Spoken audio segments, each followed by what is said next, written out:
तो स्टार्टअप्स के पास उनको इंफ्रास्ट्रक्चर उपलब्ध कराया गया, पैसा उपलब्ध कराया गया और मेंटरशिप और गाइडेंस उपलब्ध कराया गया। सो ये इंक्यूबेटर्स के थ्रू कराया गया। हमारे पास आईटी और आईओटी दोनों तरह के स्टार्टअप्स हैं और अभी ओके। एआई के भी कुछ स्टार्टअप्स के एप्लीकेशंस हमारे पास आए हुए हैं जो हम शुरू कर रहे हैं। हम्म। तो जो क्लाउड तो हर एक को जरूरत पड़ती है, सो गूगल और AWS। एडब्ल्यूएस और ये सारे तो यूज GCP। होते ही हैं।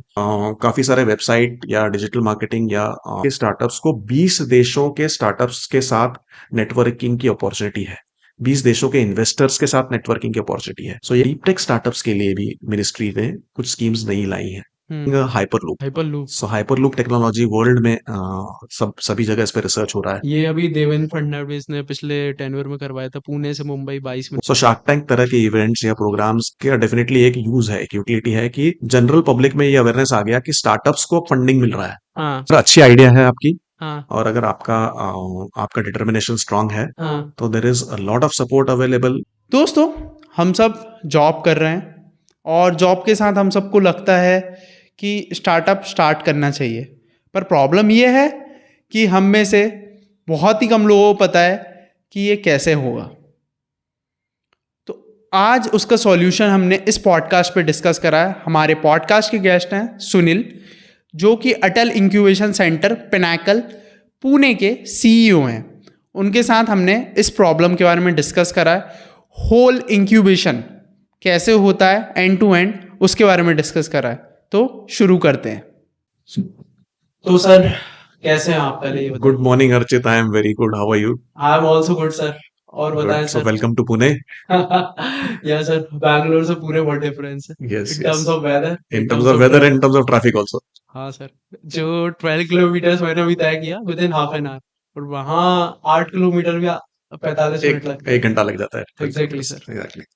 तो ये तो है सर। वही सर। तो सर, आपकी जर्नी कैसी रही सर? पुणे में आना कैसे हुआ, पहले से आप बताएंगे आई थोड़ा? Belong to Pune. अच्छा, आप तो पुणे से ही आई हो? Am born and brought up in Pune, I studied in हाँ। Pune, though I have travelled all across the country.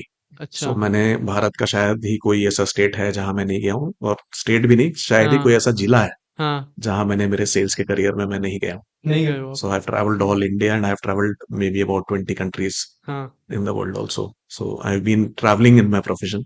Okay. तो सस- और उसके बाद अब पिछले 2 सालों से I am here heading Atal incubation centre Pinnacle industries, अच्छा। Supporting startups. हम्म। तो सर, आप मतलब ये बताइए कि ये सब चीजें आपने यही चॉइस क्यों करा कि स्टार्टअप्स को मेंटर करना है या स्टार्टअप्स में सपोर्ट करना ही क्यों स्टार्ट किया आपने? ये जो एक्सपीरियंस है 28 साल का, इन हाँ। 28 सालों के एक्सपीरियंस में मैंने ये देखा है कि ये एंटरप्रेन्योरशिप और इनोवेशन हाँ। ये इंडिया में बहुत ज्यादा है। मतलब छोटे छोटे उद्योग भी अगर आप देखें, छोटी चाय की दुकानें भी देखें, तो इंडिया में बहुत सारे लोग छोटे उद्योग करते हैं, घर से काम करते हैं, चाय की दुकानें बनाते हैं या हम्म। छोटी छोटी दुकानें हैं। तो एंटरप्रेन्योरशिप का कल्चर इंडिया में पहले से है और बहुत ज्यादा है। और इनोवेटिव भी इंडिया में बहुत सारे माइंड्स हैं, इंडिविजुअल्स के माइंड्स में बहुत सारी आइडियाज होती हैं। और कहीं मुझे दिखाई दिया कि इनको सपोर्ट की जरूरत रहती है, कि इनको अगर सीनियर लेवल के लोग जो इंडस्ट्री में जिन्होंने काम किया है, अगर इनको मेंटर कर सके, इनको सपोर्ट कर सके, तो स्टार्टअप्स और इन आइडियाज को बहुत आगे ले जाया जा सकता है। और India being the third largest startup ecosystem has a very wide scope in this. तो ये देखते हुए मैंने जब इंडस्ट्री से संन्यास लिया, संन्यास तो नहीं लिया, लेकिन जब मैंने इंडस्ट्री का काम छोड़ के एजुकेशन में काम करना शुरू किया था, तो स्टूडेंट्स को एजुकेट करते करते मैंने सोचा कि I should also get into interacting with the startups and see what I can do. So I joined as a mentor first with an organization, and then slowly I then moved to this organization as head of the organization, mentoring the startups. ठीक है sir. तो आपकी journey मतलब बड़ी रोमांचक रही है अभी तक। Yes, उसमें definitely. बहुत उतार चढ़ाव सब कुछ ऐसे ही रहा है ना? नहीं, definitely बहुत अच्छा रहा है, and हाँ। a lot of experience हाँ। and a lot of learning जो अब बांट सकते हैं स्टार्टअप्स के साथ में। जी। तो सर, मतलब ये क्योंकि मैंने देखा है स्टार्टअप्स हो या फिर अपन कॉर्पोरेट हो, तो उधर परफॉर्मेंस करना ही पड़ता है। या तो सर, हमेशा परफॉर्म करने के लिए आपने क्या किया है? एक चीज जो मैं हमेशा स्टार्टअप्स को भी कहना चाहूंगा, हमेशा परफॉर्म करने के लिए एक चीज जरूरी है, वो है कंसिस्टेंसी। हाँ। कंसिस्टेंसी का मतलब जो भी आप कर रहे हो उसमें लगे रहो, बीच में आपको उसको छोड़ना नहीं है। हाँ। सो बहुत बार हम देखते हैं कि इनिशिएटिव्स हम ले रहे हैं, ऐसे ग्राफ ऊपर चला जाता है पैशन का, और फिर अचानक से कुछ हो जाता है और फिर ग्राफ नीचे नीचे आ चला जाता है, और जाता फिर है। हम रुक जाते हैं कि भाई ये मुझे लगता है कि इसको छोड़ दें, दूसरा कुछ करें। दूसरा कुछ तो करे। तो ऐसा नहीं करना है। एक बार अगर आपने एक इनिशिएटिव हम्म लिया है और उसको ठान लिया है कि इसको करना है, तो कंसिस्टेंसी जरूरी है।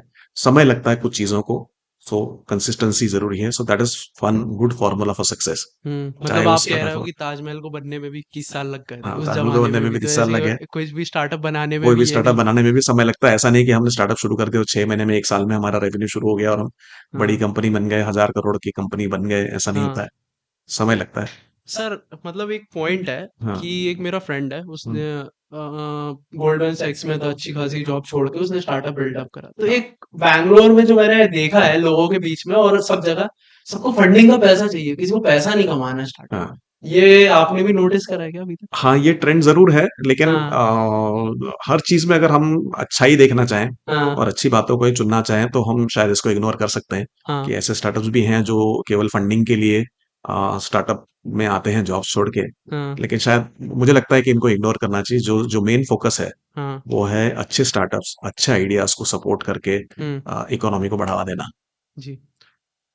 तो सर, तो मतलब ऐसा क्या लाइफ में आपने अभी तक और क्या सीखा इन स्टार्टअप्स को देखते हुए? अभी 2 साल से आप शायद हो या इसी में, 2 साल करेक्ट से है मैं ना? ऐसे तो भी अभी हूँ। तक आपने क्या देखा कि कोई स्टार्टअप छोड़ के गया होगा, तो उसका क्या रीज़न देखा आपने अपार्ट फ्रॉम दिस, वो कंसिस्टेंसी के अलावा और भी कुछ था कि उसे लॉस हुआ, ये सब भी हाँ, हुआ तो सर? स्टार्टअप्स बाय नेचर या बाय डेफिनेशन अगर आप देखें तो 100% सक्सेसफुल नहीं होते। हुँ, ये स्टार्टअप है। हुँ, स्टार्टअप होगा तो कहीं ना कहीं कोई अड़चनें आएंगी। हुँ, कुछ स्टार्टअप्स बंद भी होते हैं। सो हुँ, अगर 100 स्टार्टअप्स हम सपोर्ट करते हैं, हुँ, तो उसमें से करीब 5 स्टार्टअप्स तो बंद भी होते हैं, हुँ, किसी न किसी रीजन से। सो पहला रीजन जो मैंने देखा है हुँ, स्टार्टअप्स के फेल होने का, या जो स्टार्टअप्स को शायद समझना भी चाहिए अभी, वो है कि हम जब टेक्नोलॉजी लाने की बात करते हैं या नए प्रोडक्ट लाने की बात करते हैं, तो काफी स्टार्टअप्स टेक्निकल माइंड से आते हैं, नए प्रोडक्ट्स टेक्नोलॉजी लाने की बात करते हैं, लेकिन वो मार्केट से अलाइन नहीं रहते हैं। हुँ, जब ये हम कोई प्रोडक्ट टेक्नोलॉजी लाने की कोशिश कर रहे हैं, तो हमें ये देखना जरूरी है कि क्या मार्केट उसको खरीदने के लिए तैयार है, क्या मार्केट के एक्सपेक्टेशंस, कस्टमर के रिक्वायरमेंट के हिसाब से हम बात कर रहे हैं हम प्रोडक्ट्स बनाने की।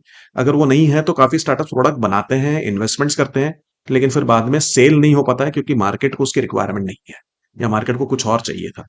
सो पहला स्टेप जो आप बता रहे हैं, जो मैंने सीखी, वो ये है कि जो भी हम काम करें वो मार्केट के हिसाब से करें, जो मार्केट में चाहिए है, जो कस्टमर्स एक्सेप्ट करेंगे, जिसके लिए आपको पैसा मिलेगा। हम फाइनली क्या काम कर रहे हैं, हम कमर्शलाइज करने का काम कर रहे हैं आइडिया को। अगर आइडिया हमारा कमर्शियल होना है, तो customer has to buy. If hmm, customer doesn't pay for your idea, then it is of no use. Yes. So that is the first reason. उसके अलावा फंडिंग ऑफ कोर्स एक second reason होता है कि काफी स्टार्टअप की journey में prototype बनाने पड़ते हैं, मिनिमम वायबल प्रोडक्ट बनाने पड़ते हैं, ट्रायल एंड एरर्स और एक्सपेरिमेंटेशन काफी होता है, और इन सारे एक्सपेरिमेंटेशन में पैसा लगता है। सो स्टार्टअप्स को पहले साल भर, 2 साल तक सपोर्ट की जरूरत होती है, फाइनेंशियली भी। खुद का पैसा कुछ लोग लगाते हैं, कुछ लोग खुद का पैसा नहीं लगाते हैं, तो सरकार की सीड फंड्स स्कीम्स होती हैं, उसमें से पैसा लेके स्टार्टअप्स यूज कर सकते हैं। So second point of learning is ensure that required funding flow is available for the first 2 years। Okay. तो ये दो चीजें बहुत जरूरी हैं। सर, इसके अलावा ऑफ इसका कोर्स मैं एक कंसिस्टेंसी। एग्जांपल दूंगा, because when I started my first startup Farzi Khabar, ठीक है, with my friend from IIT Gandhinagar, we both, and तब मैं AIC Goa, television centre Goa ने हमें सपोर्ट करता, बट हमारे साथ भी वही इशू हुआ। हमने एक दूसरे से डिस्कस करा कि आइडिया अच्छा है, सब अच्छा है, हाँ, हाँ ये लोगों की नीड होगी, we are running on assumptions right. Instead of कि हमने डायरेक्टली कस्टमर इंटरव्यूज भी नहीं लिए, डायरेक्टली हम बात कर रहे हैं कि भाई देख ऐसा ये बनाते हैं, चल जाएगा। और हमने 6 महीने तक चलाया भी, कुछ यूजर्स आए, बट वो यूजर्स इसलिए आए थे क्योंकि वो ट्रेंड था कि हाँ, कोरोना की वेव थी, तो लोगों को चाहिए था कुछ ऐसा प्लेटफॉर्म जो फेक न्यूज़ बता पाए, हाँ, दैट्स इट। उसके बाद नहीं चला, बट वहीं से एक और स्टार्टअप का जन्म हुआ था। हमें एक आइडिया मिला कि यार स्पॉन्सर्स के लिए मार्केट में कोई प्लेटफॉर्म नहीं था कनेक्ट करने के लिए, तो हमने वो भी करा। तो ये तो आपकी बात सही है कि प्रोडक्ट की रिक्वायरमेंट होती नहीं है और लोग बाग अपना आइडिया पटक देते हैं और वाई क्लियर नहीं होता है, हाँ, करेक्ट है ना सर? करेक्ट कि है, वाई क्लियर है नहीं, लोग बाग स्टार्ट कर रहे हैं बिल्कुल सही। और कहीं पे कोई अड़चन आएगी छोड़ देंगे, और हमने भी वही करा था। 6 महीने में हमने इस बंद करके निकल ली हम भी। इसको हम टेक्निकल लैंग्वेज में, हमारी भाषा में हम इसको बोलते हाँ, हैं proof of concept, POC. POC. So POC होना बहुत जरूरी है। जिस हाँ। किसी स्टार्टअप में आप पैसा इन्वेस्ट करना चाहते हो, पैसा इन्वेस्ट करने से पहले हम्म आपको ये तय करना है कि ये मार्केट की नीड है या नहीं है। तो पीओसी का फर्स्ट कंपोनेंट है whether market needs it. Hmm problem solving है, कोई प्रॉब्लम है जिस कंपनीज को या मार्केट में कस्टमर्स को, हम्म जो आप सॉल्व कर रहे हो या मार्केट को चाहिए। सो that is the market feasibility. Market feasibility. Second POC का एलिमेंट है टेक्नोलॉजिकल फिजिबिलिटी, कि आप जो आइडिया लेके आ रहे हो, क्या है वो टेक्नोलॉजिकली पॉसिबल है। कि आप सोच रहे हो कि ऐसा ऐसा बना दें, लेकिन हम्म क्या उस तरह की चीज बनना टेक्नोलॉजिकली पॉसिबल है? आज कल परसों टेक्नोलॉजी जब चेंज होगी, सो हाँ। टेक्नोलॉजिकल फिजिबिलिटी दूसरा पॉइंट है जो जरूरी है, और उससे ज्यादा जरूरी है तीसरा point which is commercial feasibility, कि आप जो बना रहे हो उसमें लगने वाली लागत, इन्वेस्टमेंट, उसके आने वाले रिटर्न्स, क्या उस कीमत में आप बना सकते हो जिस कीमत में कस्टमर खरीदना चाहता है, या आप बहुत ओवर प्राइस्ड हो जाओगे कि कस्टमर नहीं खरीदेगा। सो कमर्शियली ये वायबल है क्या, फिजिबल है क्या। सो पहला मार्केट वायबिलिटी फिजिबिलिटी, दूसरी टेक्नोलॉजिकल फिजिबिलिटी, तीसरी कमर्शियल फिजिबिलिटी। ये तीनों चीजों का जब आप पीओसी, प्रूफ ऑफ कंसेप्ट करते हो और एस्टेब्लिश करते हो कि हाँ जो मैं आइडिया लेके आ रहा हूं ये फिजिबल है, उसके बाद आपको उसमें पैसा इन्वेस्ट करना चाहिए। तब यस। तक आपको सिर्फ स्टडी करना चाहिए, और स्टडी में जितना पैसा लगे जरूर इन्वेस्ट करना चाहिए। ओके सर, तो आप कुछ अपने एक्सपीरियंस शेयर करोगे अभी तक जो मिनिस्ट्री के तरफ से, अभी आप शायद नीति आयोग में जाते हो, हाँ, तो उधर के एक्सपीरियंस तो शेयर करोगे आप हम कुछ? लोग 4 मिनिस्ट्री से एफिलिएटेड हैं या एसोसिएटेड हैं। सो हम्म। पहला है हम लोग अटल इनोवेशन मिशन, जो हम्म। नीति आयोग के अंडर आता है। तो हम लोग नीति आयोग में हमारे जो रिव्यूज होते हैं वो सारे नीति आयोग में होते हैं। और उसके बाद हम लोग एसोसिएटेड हैं मिनिस्ट्री ऑफ एमएसएमई से। मिनिस्ट्री ऑफ एमएसएमई की एक आईपीएफसी स्कीम हम चलाते हैं। हम लोग also we are also affiliated to ministry of electronics and IT which is called MeitY. So MeitY का एक स्टार्टअप हब है जिससे हम एसोसिएटेड है। और चौथा है डीपीआईआईटी, जो मिनिस्ट्री ऑफ कॉमर्स के अंडर आता है। तो हम लोग इन 4 मिनिस्ट्री से एसोसिएटेड है। तो मेरा जो अनुभव रहा है पिछले 2 सालों में वो ये रहा है, मैं ये देख रहा हूँ कि सरकार का, गवर्नमेंट का इन सारी मिनिस्ट्रीज का बहुत अच्छा सपोर्ट है स्टार्टअप अच्छा। कम्युनिटी के लिए। जो भी जरूरत है, हम्म। हम कोई भी चीज जब डिस्कशन में जाते हैं तो उस चीज को बहुत पॉजिटिवली लिया जाता है इन सारी मिनिस्ट्रीज में, खास करके नीति आयोग में। जब हम अटल इनोवेशन मिशन में आते हैं तो उनके रिव्यूज भी होते हैं, हम्म। और रिव्यूज भी अगर आप देखोगे तो रिव्यूज बहुत ही इंपॉर्टेंट पॉइंट्स पे होते हैं। तो मिनिस्ट्री और ये सारे डिपार्टमेंट्स जो स्टार्टअप को प्रमोट करना चाहते हैं जानते हैं एक्चुअली कि स्टार्टअप कल्चर क्या है और उसकी जरूरत क्या है, और उन्हीं चीजों पे रिव्यू होता है।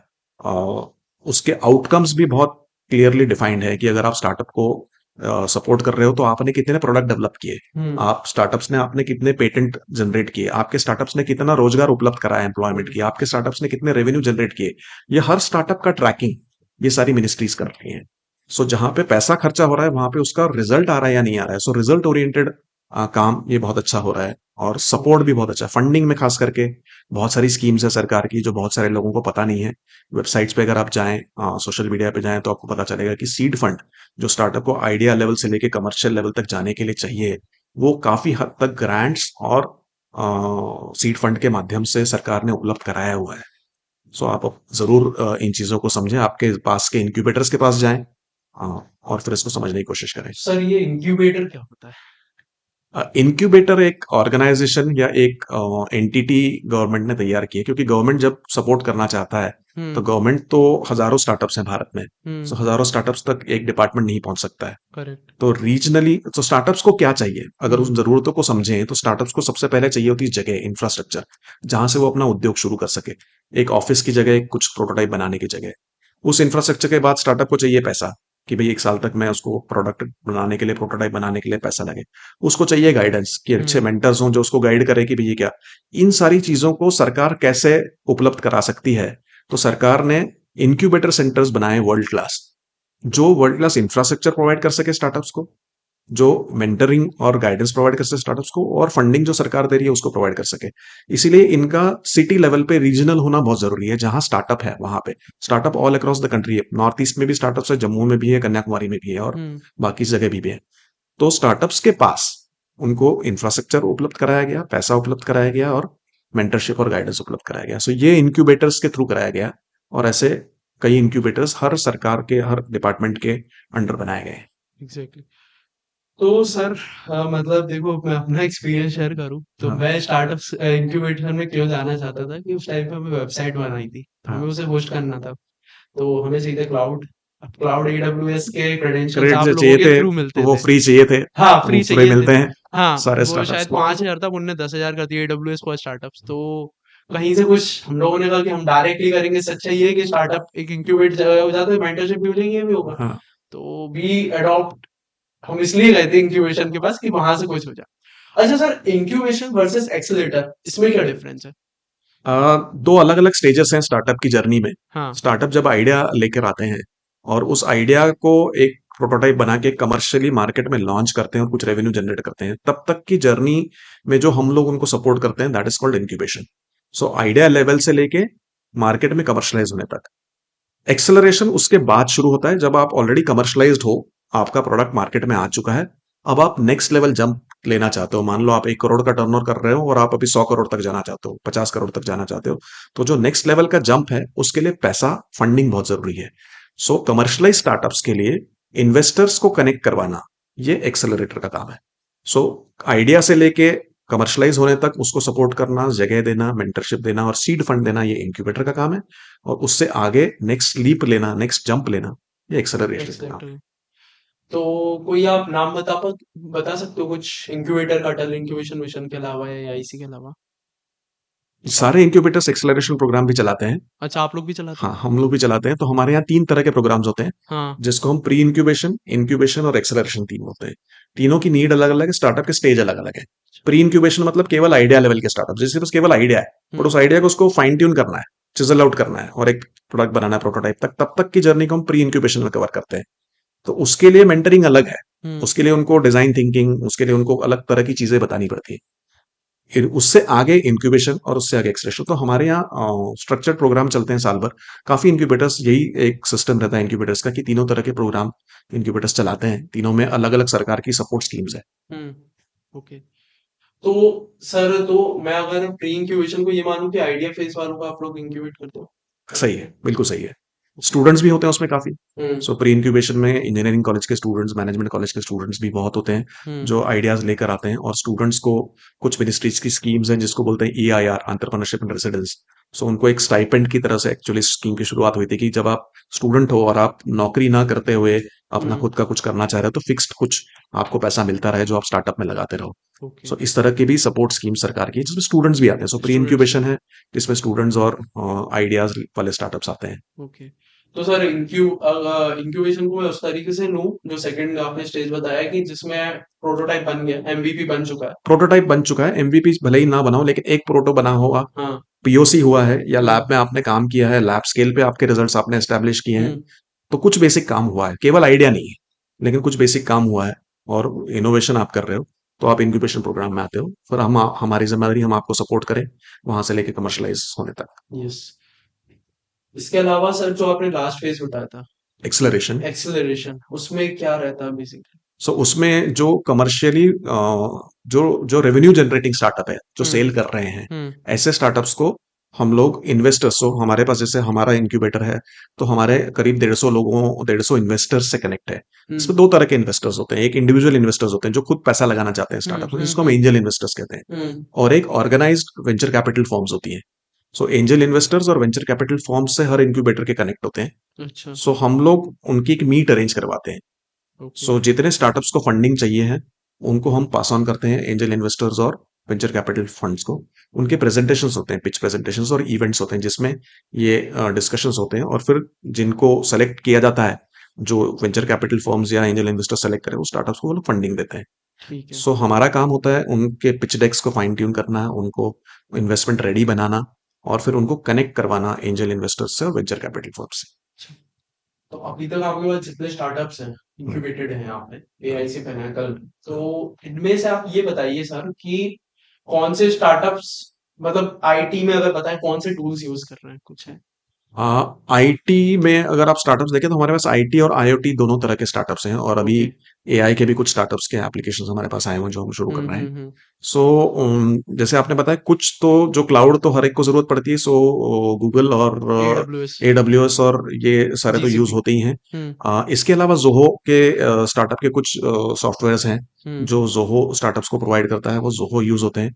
इसके अलावा काफी सारे वेबसाइट या डिजिटल मार्केटिंग या छोटे सॉफ्टवेयर प्रोवाइडर्स हैं जो स्टार्टअप्स के लिए स्कीम्स देते हैं। सो ये बेसिक जो स्ट्रेटा है सॉफ्टवेयर का, वो स्टार्टअप्स को अपने एप्स बनाने के लिए हम्म। या अपने, सो काफी सारे लोग अपने एप्स बनाते हैं जो सर्विसेज प्रोवाइड करते हैं, उनके लिए ये सारी चीजें हम प्रोवाइड करते हैं। सो उसमें से काफी चीजें तो एक्चुअली फ्री ऑफ कॉस्ट है। Free of cost. इसके अलावा अगर आप जब ऊपर जाएं, जब आईओटी में जाएंगे या मशीन लेवल के लैंग्वेजेस में जाएंगे, तो वो स्टार्टअप्स जनरली अलग अलग सॉफ्टवेयर यूज करते हैं, जो अलग अलग सॉफ्टवेयर उनको प्रोवाइड किए जाते हैं।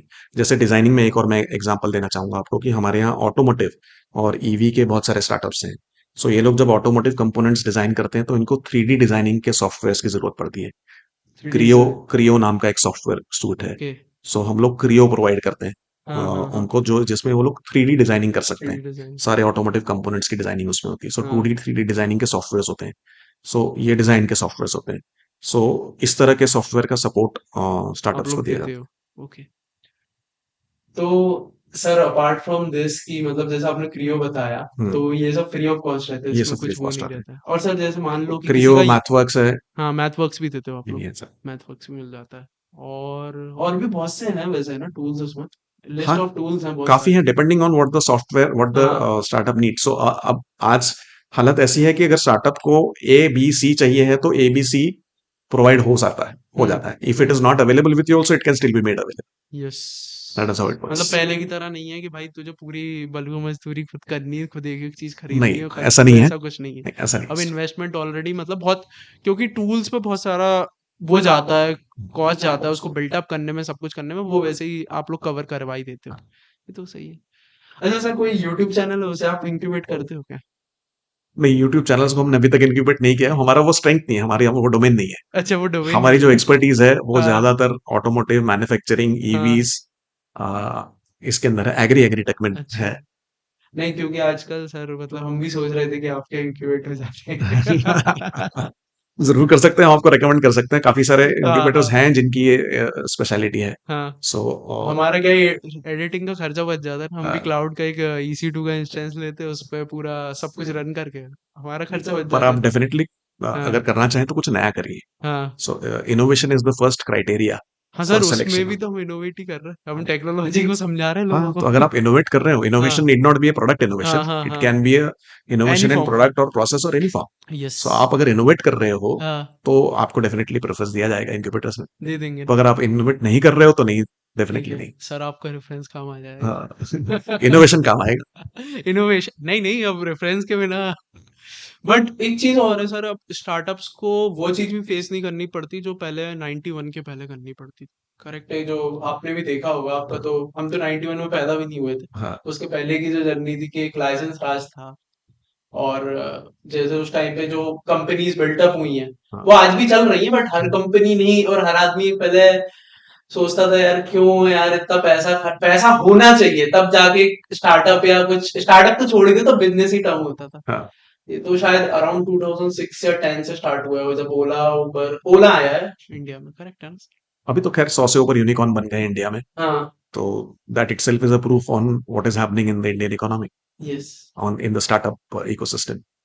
सो और पिछले कुछ सालों मतलब हमारा एक्सपीरियंस हम बता रहे हैं कि जो सपोर्ट है गवर्नमेंट की तरफ से, हाँ there is ample support available. So if a startup has a good idea hmm which is really innovative and which has an impact, तो मेंटरशिप की, जगह की हम्म और सीड फंड के पैसे की कमी नहीं है। अच्छा there is enough money available hmm through government schemes as well as from the investors. Investors are ready to invest. So every time we run a program, acceleration program हम run करते हैं, हमारे पास कभी भी ऐसा नहीं हुआ कि हमारे पास इन्वेस्टर मना करता है कि भाई हम इन्वेस्ट नहीं करना चाहते। इन्वेस्टर खुद अप्रोच करते हैं इंक्यूबेटर्स को कि हमारे पास, आपके पास अगर कोई अच्छा स्टार्टअप हो तो हमें दीजिए, हम चाहते हैं कि इन्वेस्ट करें। ओके सो सिचुएशन मार्केट तो ये आपने में। मतलब इमेज बना के रखी है हाँ, AIC पिनाकल की इमेज बहुत अच्छी तभी नहीं तो एआई से इन्वेस्टर आते हैं हाँ, एआई से पिनेकल का भी कुछ उसमें योगदान है। हम्म अटल इंक्यूबेशन सेंटर्स ही इटसेल्फ एक हाँ एक अलग स्टैंडर्ड पे हैं सारे। हाँ सो एक तो एआईसी और फिर पिनेकल इंडस्ट्रीज, तो पिनेकल इंडस्ट्रीज का इंडस्ट्री कनेक्ट और फिर ये सब कनेक्ट जो स्टार्टअप की क्वालिटी पे डिपेंड करता है। अगर आपके स्टार्टअप की क्वालिटी अच्छी है हाँ तो इन्वेस्टर्स डेफिनेटली इंटरेस्टेड है, पर अगर स्टार्टअप की क्वालिटी अच्छी नहीं है तो फिर तो ये बात मैं कैसे कह रहा हूँ कि जब मैं कॉलेज में था हाँ। तो है ना कंपनीज आती थी तो हमारा प्लेसमेंट के लिए। हाँ प्लेसमेंट के लिए तो हमारा जो प्लेसमेंट ऑफिसर था वो आगे कहता था देखो जा रहे हो काम अच्छे से करना नहीं तो अगली बार है ना ये तुम्हारे जूनियर्स देख रहे हो ना इनके लिए भी नहीं इनके आएगा लिए दिक्कत होगी, सही है। तो मतलब वही क्योंकि कोई पैसा बिल्कुल, तभी लगाता है जब प्रीवियस इमेज एक्सपीरियंस होती अच्छा। है या फिर कोई प्रीवियस अच्छा एक्सपीरियंस रहा हो बिना उसके कोई पैसा नहीं, लगाना तैयार नहीं है नहीं, सही बात है। क्योंकि आज अपन से भी कोई कहे कि यार ये प्रोडक्ट ले लो अपन तब तक नहीं लेंगे जब तक अपन को नहीं लगेगा ये वैल्यूएबल है अनटिल अनलेस कि उसका कोई जैसे B2B में बन जाते हैं तो B2B में भी दिखता है कि नाम है इनके पास ऑलरेडी है हाँ, तो नहीं तो कोई जाता नहीं इन्वेस्ट करना नहीं चाहता क्योंकि नए आदमी को कोई जगह नहीं देना नहीं चाहता करेक्ट है। नहीं, इन्वेस्टर्स के लिए क्या कॉन्फिडेंस देता है ये मैं बताता हूँ। हम्म इन्वेस्टर्स जब अच्छे इंक्यूबेशन सेंटर से जुड़ते हैं तो वो देखते हैं कि इंक्यूबेशन सेंटर की अपनी एक सिलेक्शन प्रोसेस होती है। हम्म सो हम लोग हर स्टार्टअप को नहीं लेते। हम लोग अपनी सिलेक्शन क्राइटेरिया के हिसाब से चूज करके छलनी में छन के स्टार्टअप्स आते हैं। सो जब वो छलनी में छन के आते हैं और उसके बाद एक स्ट्रक्चर्ड इंक्यूबेशन प्रोग्राम करने के बाद आगे बढ़ते हैं, तो एक लेवल का कॉन्फिडेंस ऑलरेडी इन्वेस्टर को होता है कि हाँ इंक्यूबेटर की छलनी से छन के आए हुए स्टार्टअप से। यस सबसे पहले तो यस उसके बाद फिर इंक्यूबेशन प्रोग्राम किया है। उसके बाद जिन जिन स्टार्टअप्स को सीड फंड मिलता है सरकारी स्कीमों में, वो भी आसान नहीं है। हर सीड फंड की अपनी कमेटी होती है। उस कमेटी के 6-7 मेंबर होते हैं अलग अलग। कोई एंजल इन्वेस्टर होता है, कोई सरकारी रिप्रेजेंटेटिव होता है, कोई एकेडमिक से होता है। और ये सब की कमेटी जब उसको सेलेक्ट करती है और उसको फंडिंग देती है, तो इन्वेस्टर को कॉन्फिडेंस है कि एक लेवल और आगे बढ़ गया ये स्टार्टअप, एक और फिल्टर क्रॉस करके आया है कि इसको दूसरी कमेटी ने भी सेलेक्ट किया है। और ऐसे स्टार्टअप जब फंडेड आगे बढ़ते हैं, तो उनको फंड करना इन्वेस्टर्स के लिए ज्यादा आसान होता है। यस वो उनको कॉन्फिडेंस ज्यादा रहता है स्टार्टअप्स में। कंपैरिजन टू सो ये एक होता है कि इसीलिए इंक्यूबेशन के थ्रू काफी लोग आते हैं कि जब इंक्यूबेटर के थ्रू आप आओगे तो आपको देखोगे success rate for getting funding is better. Directly भी हो सकता है फंडिंग, आपको आप बिना इंक्यूबेशन के भी जा सकते हो, सीधे इन्वेस्टर्स आपसे मिल सकते हैं, फंडिंग दे सकते हैं। उनमें ये छलनियां या ये फिल्टर्स नहीं होते। और सर जैसा आप नीति आयोग जाते हो हम्म। तो नीति आयोग के सीईओ से तो आपको मिलना हुआ होगा। हाँ, नीति आयोग के हेड, नीति आयोग के अंडर जो अटल इनोवेशन मिशन है, हाँ जो ये स्टार्टअप्स का काम देखता है, तो अटल इनोवेशन के हेड है डॉक्टर चिंतन वैष्णव। हाँ सो जिनसे हमारी मुलाकात होती है, रिव्यूज होते हैं हमारे। सो सारे एआईसीज, ऑल इंडिया के एआईसीज को एक साथ बुलाया जाता है हाँ और हर एआईसी का एक प्रेजेंटेशन होता है जिसमें हमने क्या किया, हम आगे क्या करना चाह रहे हैं, हमने क्या अचीव किया, अगर हमारे फेलियर्स हैं तो वो भी डिस्कस होते हैं। सो तब उनसे डेफिनेटली मुलाकात होती है, हर रिव्यू मीटिंग में उनसे मुलाकात होती है। उसके अलावा उनके डायरेक्टर्स हैं हर प्रोग्राम के। सो एआईसी प्रोग्राम के अलग डायरेक्टर्स हैं, अटल टिंकरिंग लैब्स करके प्रोग्राम है, एटीएल लैब्स, उसके अलग डायरेक्टर हैं, उनसे मुलाकात होती है। सो हर बार हमारी डेफिनेटली सीनियर से वी कीप लर्निंग लॉट हाँ ऑफ हाँ थिंग्स फ्रॉम हाँ देम। तो अभी तक क्या आपका एक्सपीरियंस रहा उन लोगों के साथ नीति आयोग वालों के साथ। बहुत ही पॉजिटिव और हम्म आउटलुक उनका डेवलपमेंट ओरिएंटेड है। हम्म सो नई नई कुछ चीजें करते हैं। और जैसे अब नीति आयोग के जो मैंने डॉक्टर चिंतन वैष्णव नाम बताया, तो doctor Chintan Vaishnav is also was also the chair for S20। So S20 क्या है ये मैं आपको बताता हूँ। जो G20 समिट भारत में हुआ था, जिसमें 20 देशों के रिप्रेजेंटेटिव्स इंडिया में आए थे और उसकी इस बार India was the host. So G20 में उन्होंने S20 नाम की एक नई ऑफशूट बनाई है, जिसमें स्टार्टअप 20, मतलब इन सारे 20 देशों के स्टार्टअप्स ऑर्गेनाइजेशंस भी एक साथ आई थी। सो इंडिया के रिप्रेजेंटेटिव डॉक्टर चिंतन वैष्णव थे। अच्छा तो उन्होंने अब ये काम किया है, नीति आयोग ने और अटल इनोवेशन मिशन ने S20 के थ्रू, कि अब हमारे देश के स्टार्टअप्स को 20 देशों के स्टार्टअप्स के साथ नेटवर्किंग की अपॉर्चुनिटी है, 20 देशों के इन्वेस्टर्स के साथ नेटवर्किंग की अपॉर्चुनिटी है। सो ये S20 क्रिएट किया गया, उसके लिए लगने वाली सिस्टम, उसके लिए लगने वाला पोर्टल, इन चीजों पे अब काम हो रहा है। सो अगर आप देखें आउटलुक, तो बहुत ही डेवलपमेंट ओरिएंटेड आउटलुक हमेशा सरकार का रहा है और इन ऑर्गेनाइजेशंस का रहा है कि हम कैसे अगले लेवल पे जाएं अगले लेवल और पे कैसे स्टार्टअप को नेक्स्ट लेवल दिया जाए। ठीक है तो सर मतलब आप रेफर करिएगा हमें भी उनका पॉडकास्ट लेने का डेफिनेटली, मौका मिले। डेफिनेटली। और ministry of electronics and IT is another ministry which I would like to mention. हाँ उनकी कुछ स्कीम्स होती हैं, वो अपनी स्कीम्स अब चेंज कर रहे हैं डीप टेक के लिए। वो हाँ डीप टेक एक ऐसे स्टार्टअप्स है जो टेक्नोलॉजी ओरिएंटेड है, बहुत ज्यादा डीप टेक्नोलॉजी जो यूज कर रहे हैं, जिसमें जनरली जेस्टेशन पीरियड बहुत हाई होता है, मतलब कमर्शलाइज होने में समय ज्यादा लगता है। हम्म सो उसको सपोर्ट डेफिनेटली ज्यादा लगता है in terms of funds and in terms of time. So deep tech startups के लिए भी मिनिस्ट्री ने कुछ स्कीम्स नई लाई हैं। सो हम्म डीप टेक स्टार्टअप्स अब ज्यादा पैसा उनको मिल सकता है, ज्यादा समय के लिए मेंटरशिप मिल सकती है। So hmm ministry of electronics and IT has taken lead in deep tech startups because tech startups electronics and IT में है ज्यादा।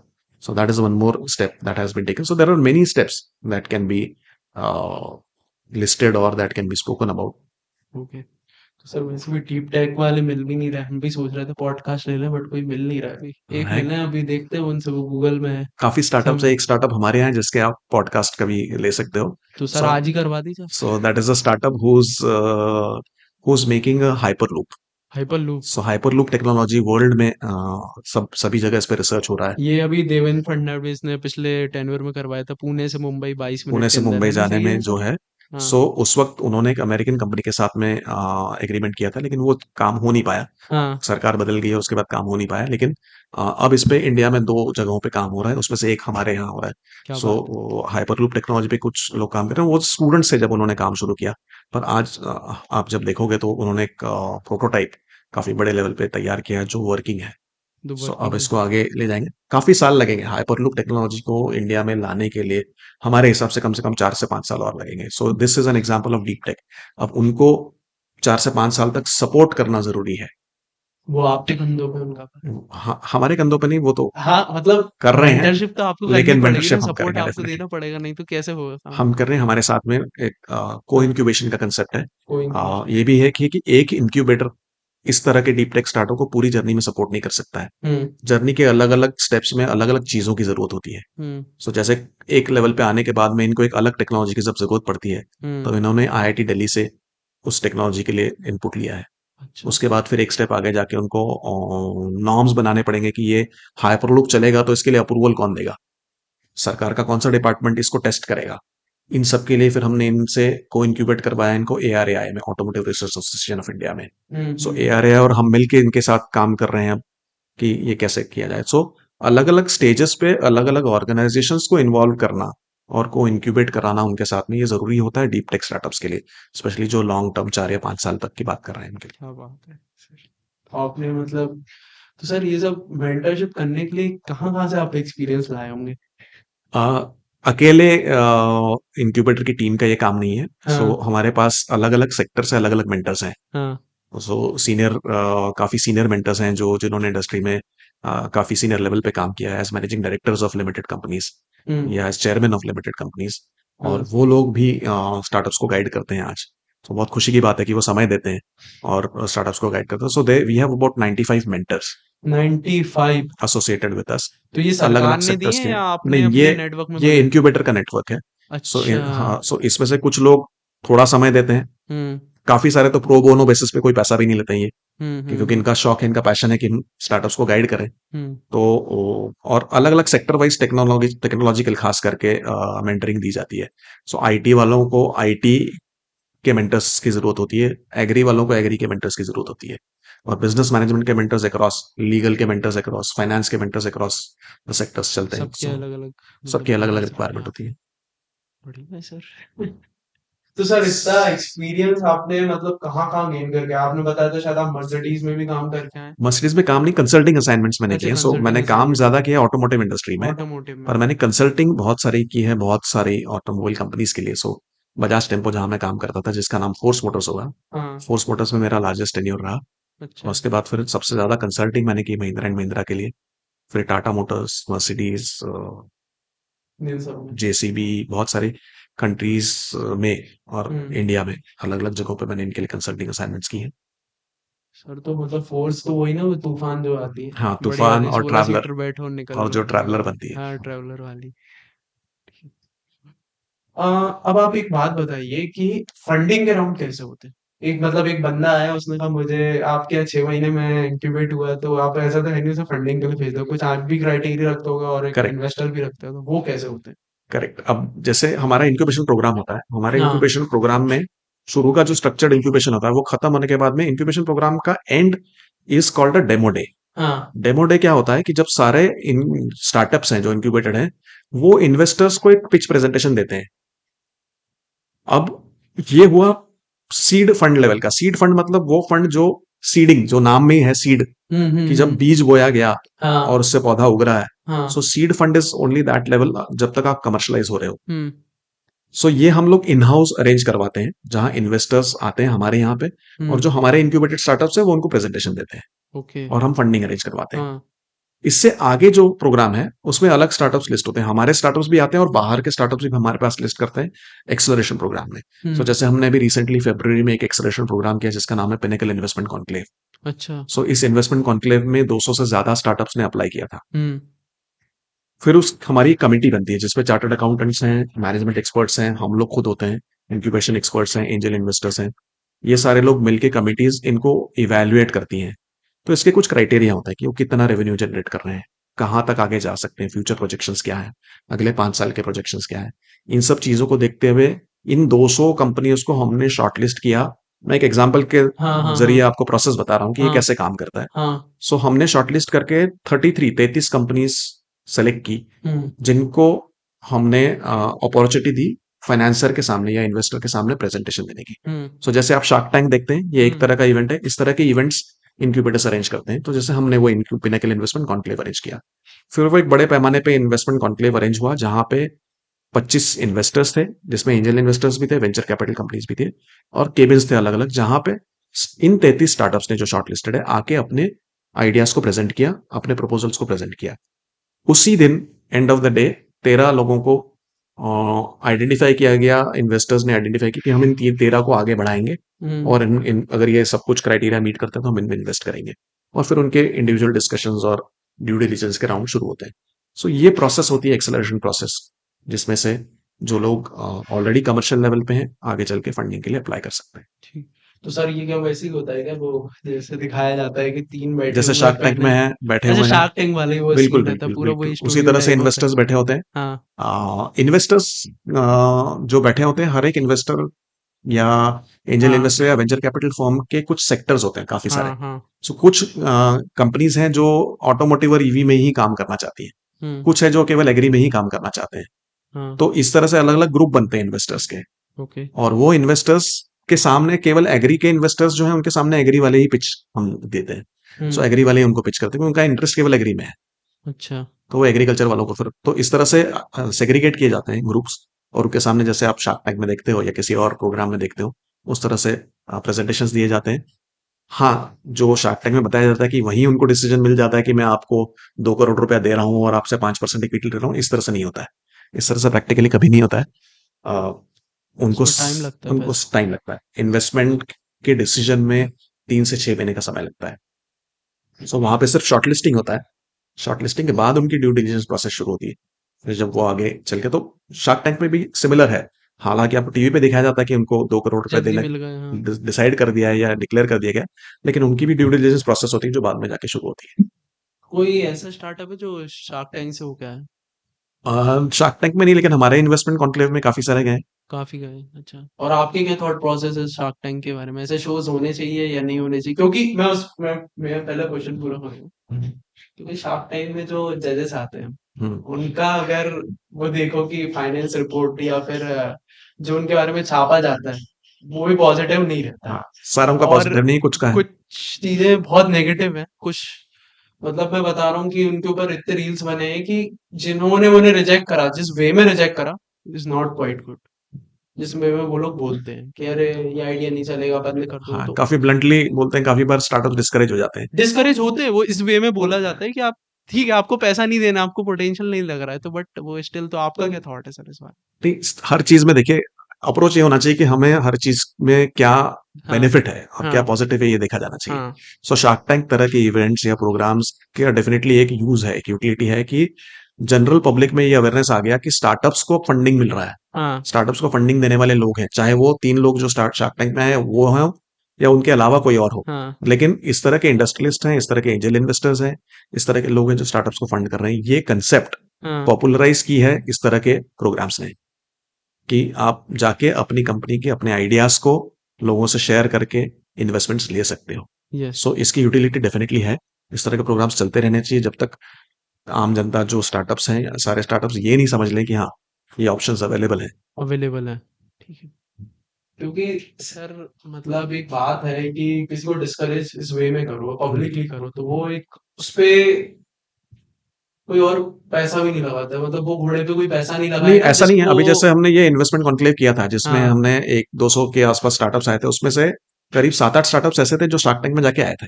हाँ, अच्छा, हाँ, लेकिन जहां तक हमने देखा, स्टार्टअप्स हार नहीं मानते, छोड़ते नहीं है।